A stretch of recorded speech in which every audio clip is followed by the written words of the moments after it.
I think it's also fair to point out that when we were in Moscow, for example, I think most of the people here also were extremely impressed by their public transportation system. The stations themselves were absolutely beautiful, including many works of art, chandeliers that were beautiful. It was a very, very effective system.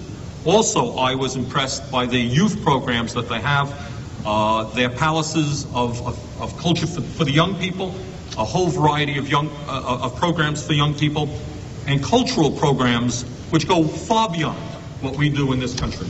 We went to a theater in Yaroslavl, which was absolutely beautiful, had 3 separate stages where cultural programs are put on by professional actors and actresses, including a puppeteer area.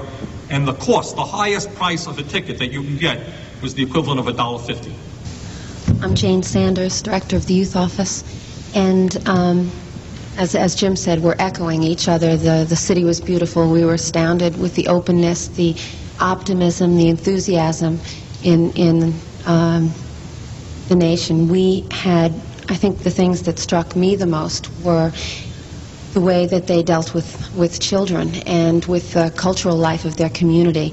As Howard mentioned, they put the money into public facilities, and they have palaces of culture which are paid for strictly by trade union dues, and those places have movies and dances and a lot of artistic outlets for people.